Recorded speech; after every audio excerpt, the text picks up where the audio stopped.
Folks, hello and welcome to Tavern Chat. I'm your host, Eric Tenkar, your bartender in the OSR.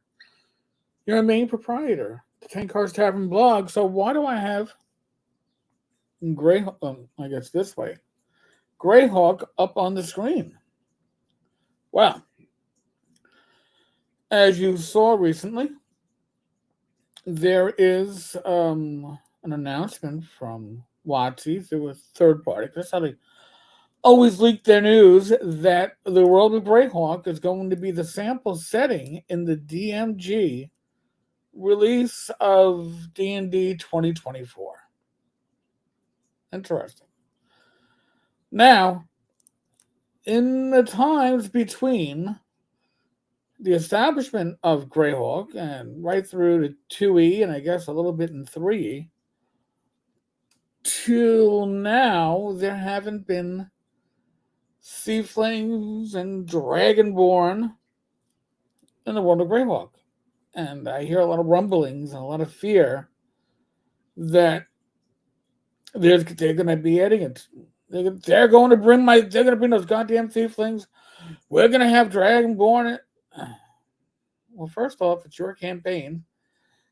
You allow in what you want to allow in. And I know that players like to do but it's in the book.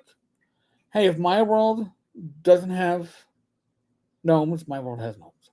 Sorry, Matt, but if my world doesn't have gnomes, then there's no gnomes to play. That's number one.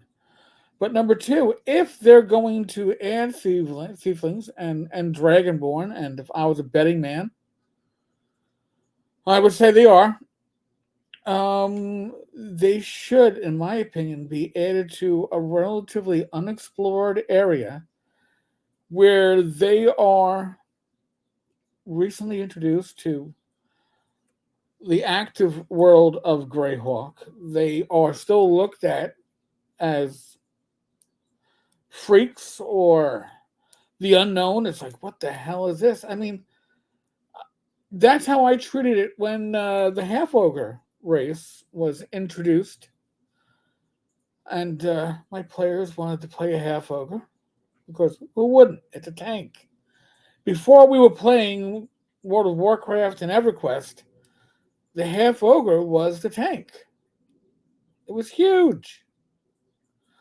And it had hit points, and it did great damage because you could hit 19 strength with the half-ogre.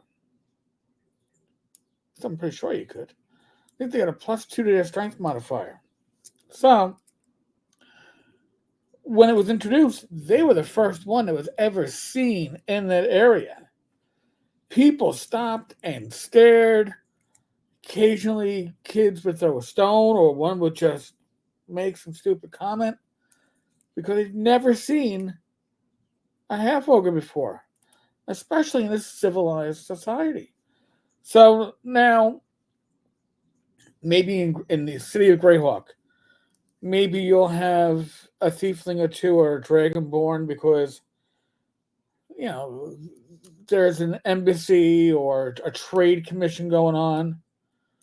But in most areas of Greyhawk, if you play it the way Greyhawk was written back in, if you look at the screen, published in 1980, Dragonborn and Thieflings weren't even in the imagination yet.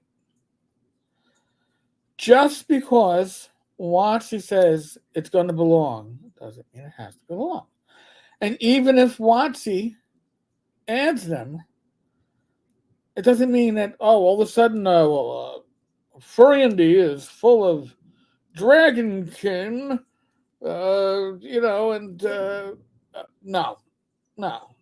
It doesn't.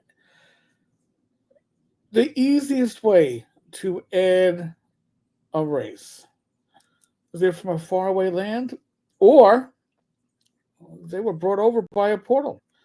Hey, maybe that Thiefling, maybe their master, maybe their lord was a high-level wizard that portaled in and brought them in and then portaled out and left them behind. They are one and done. right? They're the only one of their kind. They're going to be unique. They're going to look to hide themselves from greater society. They're almost going to be like a leper, which can be challenging, but if you want to play that race, that's a way you could do it. But you're not going to have a party full of Thieflings and Dragonkin, because if you are, it's not Greyhawk. It isn't. So if you're going to add races, and this goes not just to you as a player or GM, if you're going to add races, you got to figure out how they fit into this ecology. If you're bringing them in significant numbers, right? Who are they displacing? Also, in the case of Greyhawk, it's a very human-centric setting. That is what Greyhawk revolves around. That is what Greyhawk has always been. Sure, there are elves and dwarves and halflings, and there were half-ogres and half-elves, but it wasn't like the Forgotten Realms. It was very much more focused on human countries. And your main power brokers were human. And if they go and change it around, then it isn't going to be the world of Greyhawk. It's almost like, was it the Marvel Cinematic Universe, where all those timelines were splintering off and Loki had to save the time stream continuum or some shit like that? If the new Greyhawk says, "Oh, the Lord of Greyhawk is a dragonkin, and the head of the Thieves Guild is a thiefling," no. It might exist somewhere in the universe. It doesn't have to exist in your universe. In the end, it's always your game, right? No matter what Wizards or some other company publishes, once it is in your hands, it is your game. Don't surprise your players. If you are saying, "Hey, I know this new edition of D&D says that you can play Dragonkin and Thieflings and Greyhawk, but I don't allow it," tell them up front, session 0. Let them know. You know you're not going to have that class. You're not going to have that race. I know it's in the book. It's not in my version. Think about that.